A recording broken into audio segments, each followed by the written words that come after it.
Halo teman-teman semua, selamat datang kembali di video aku. Nah, pada video kali ini kita akan belajar tentang sniping di GNS3. Sebenarnya, sniping ini merupakan submateri dari tipe serangan atau attack. Langsung saja kita mulai ke videonya. Nah, sebelumnya aku mau memperkenalkan diri terlebih dahulu. Perkenalkan, namaku Safira Rahmania Putri Arianto dengan NIM 19051214039 dari program studi S1 Sistem Informasi A 2019.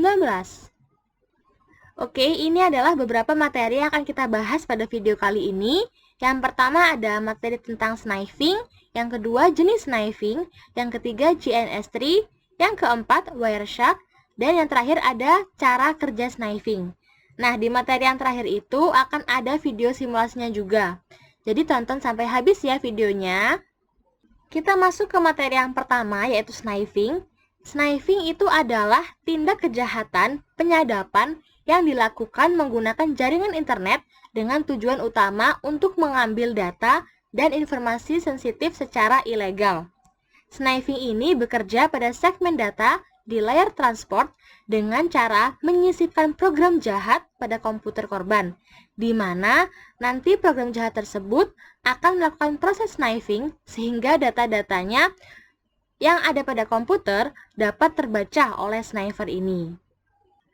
Untuk jenis snipingnya sendiri ada dua macam. Yang pertama adalah passive sniping dan yang kedua adalah active sniping.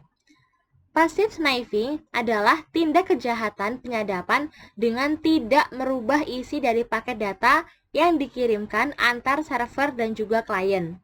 Jadi, jika kalian tidak merasa curiga karena tidak ada tanda-tanda kalau menjadi korban sniper, biasanya passive sniping ini terjadi pada hub. Karena tugas utama hub membagikan sinyal ke semua komputer klien. Berbeda dengan fungsi switch yang memiliki fitur untuk menghindari terjadinya collision atau bentrokan dengan membaca alamat MAC address komputer klien. Beberapa tools yang sering digunakan untuk passive sniping antara lain seperti Wireshark yang kita gunakan pada video nanti. Oke, kita lanjutkan ke jenis sniping yang kedua, yaitu active sniping, yaitu kebalikan dari passive sniping. Nah, active sniping ini adalah tindak kejahatan penyadapan dengan cara mengubah isi paket data dalam jaringan. Tindakan active sniping ini yang paling sering dilakukan adalah ARP poisoning. Man in the Middle Attack atau MITM. Active sniping ini biasanya dilakukan pada switch jaringan dan bukan lagi pada hub. Oke, kita next ya. Sekarang kita sudah masuk ke materi selanjutnya tentang GNS3. Jadi GNS3 itu adalah kependekan dari Graphic Network Simulator. Adalah software simulasi jaringan komputer yang berbasis GUI yang mirip dengan Cisco Packet Tracer. Nah, Cisco Packet Tracer ini seperti yang sudah aku pernah jelaskan di video-video sebelumnya. Namun pada GNS3 ini memungkinkan simulator atau simulasi jaringan yang lebih kompleks karena menggunakan operating system asli dari perangkat jaringan seperti Cisco dan juga Juniper. Sehingga kita berada pada kondisi lebih nyata dalam mengkonfigurasi router langsung daripada di Cisco Packet Tracer.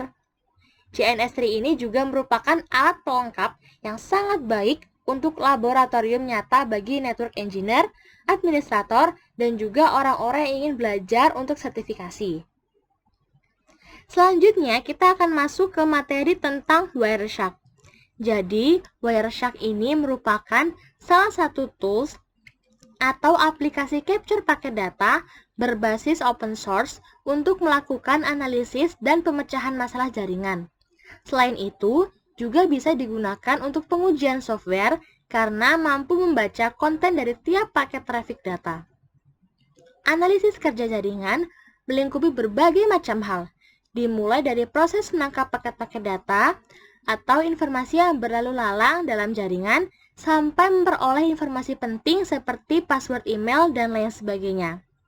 Di video simulasi nanti akan ada informasi penting atau pesan penting yang akan di sniping. Kira-kira pesan rahasianya itu apa ya isinya? Oke, sekarang kita akhirnya masuk ke materi yang terakhir, yaitu tentang cara kerja sniping. Untuk mempermudah memahami tentang sniping, akan dipaparkan video simulasinya. Jadi tonton dan perhatikan baik-baik ya.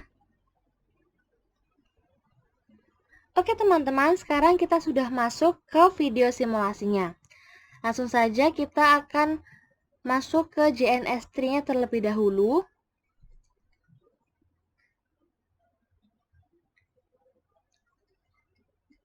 Nah, karena judul video kita adalah sniping di JNS3, jadi nanti akan ada dua komputer. Tentunya kita akan menggunakan tool yaitu JNS3 dan juga untuk snipingnya kita akan menggunakan Wireshark. Pertama-tama kita harus buat new project terlebih dahulu. Namanya kita ganti menjadi sniping JNS3. Lalu aku mau tambahkan nama dan juga nameku, Safira Rahmania dengan NIM 039. Lalu klik OK. Nah, kemudian kita akan ambil dua PC. Di sini, klik yang Browse All Device. Lalu untuk filternya kita ketikkan PC. Lalu kita ambil dua PC. Seperti ini.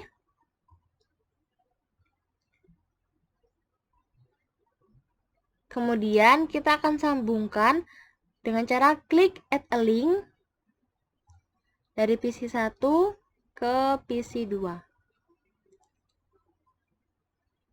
Nah, aku mau jelaskan tentang skenarionya. Jadi nanti akan ada dua PC seperti yang bisa kalian lihat, yaitu PC 1 dengan IP-nya nanti adalah 192.168.1.1. Sedangkan PC 2 memiliki IP 192.168.1.2. Lalu, nanti akan ada seseorang yang melakukan sniping di tengah-tengah sini. PC 2 akan melakukan sharing file tentang file rahasia di mana berisi pesan bunuh raja malam ini. Kemudian, file tersebut di-copy oleh PC 1 ini. Nah, karena tidak ada enkripsi, maka orang yang melakukan sniping yang berada di tengah-tengah antara PC 1 dan PC 2 atau disebut juga dengan man in the middle akan mencoba membaca pesan rahasia tersebut. Seperti itu. Kita klik terlebih dahulu yang ini. Nah, kemudian nanti PC 1 dan PC 2 ini akan menggunakan Windows XP. Kita langsung saja running dengan cara klik start atau resume all notes. Kita klik. Nah, untuk prosesnya ini agak lumayan lama, jadi ditunggu saja karena ini harus menggunakan Windows XP ya teman-teman, jadi harus menunggu. Nah, ini sudah mulai muncul. Ini PC satunya. Kita silang terlebih dahulu untuk PC 1. Lalu untuk PC 2-nya juga, kita tunggu dulu.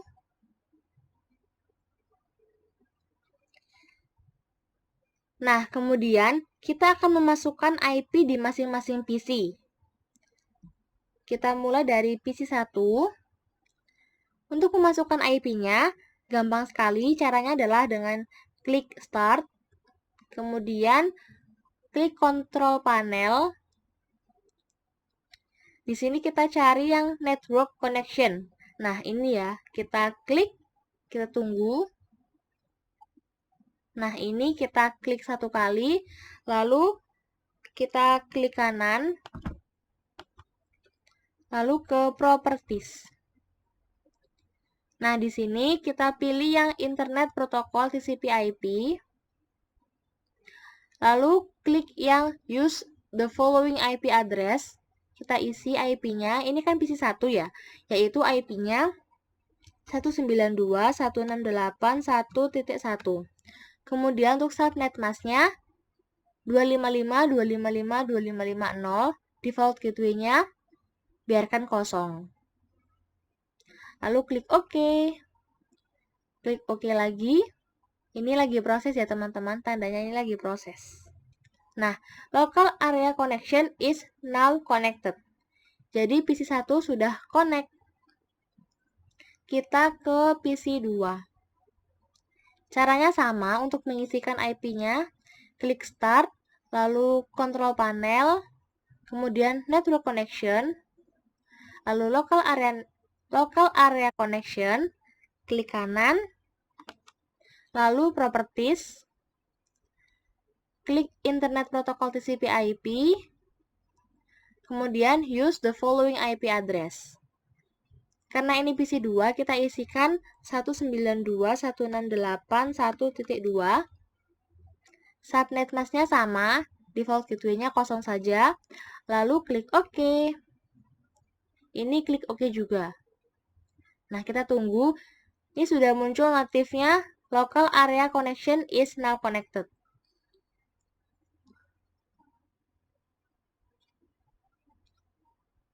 Nah, setelah tadi PC1 dan PC2 sudah connect, kita akan cek terlebih dahulu apakah sudah benar-benar connect atau belum. Kita hanya memastikan saja.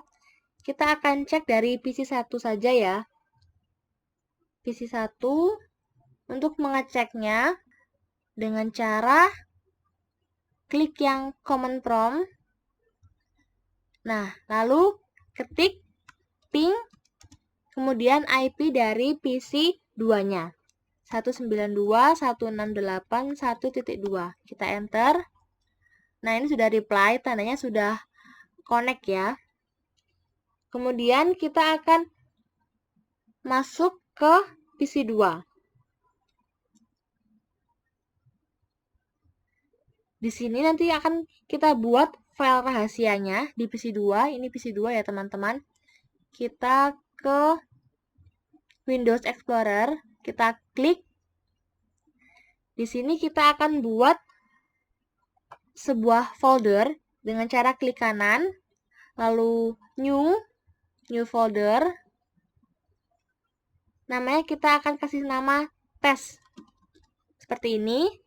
Lalu enter, kita buka. Di sini akan kita masukkan file rahasianya. Dengan cara klik kanan, lalu new langsung saja ke teks dokumen. Kita beri nama rahasia. Enter. Lalu kita isikan pesannya. Pesannya adalah bunuh raja malam ini. Kemudian klik file, save. Oke, seperti ini. Kemudian kita akan sharing foldernya. Kita tutup terlebih dahulu setelah kita save tadi.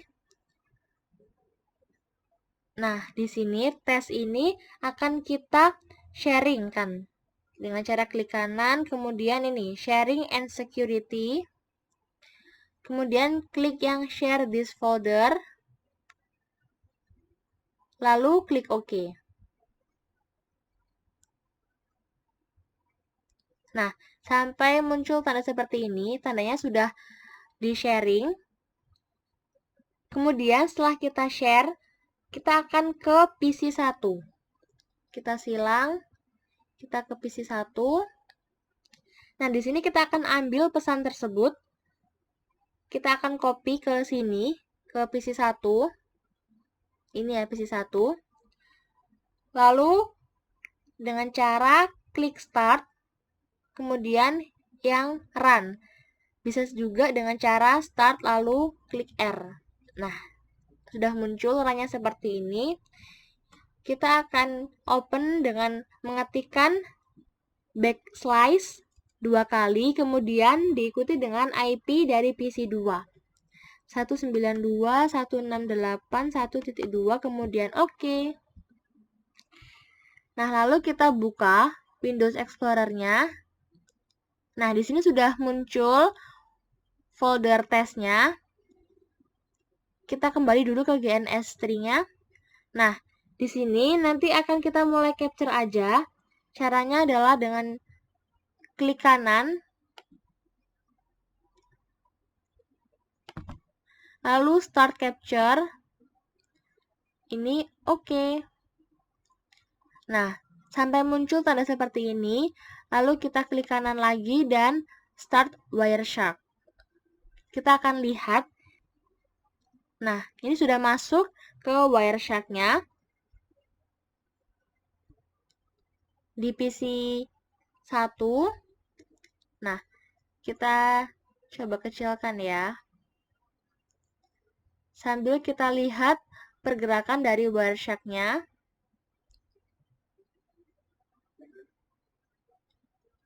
Di sini masih kosong ya teman-teman. Coba kita buka yang folder test. Nah, seperti ini.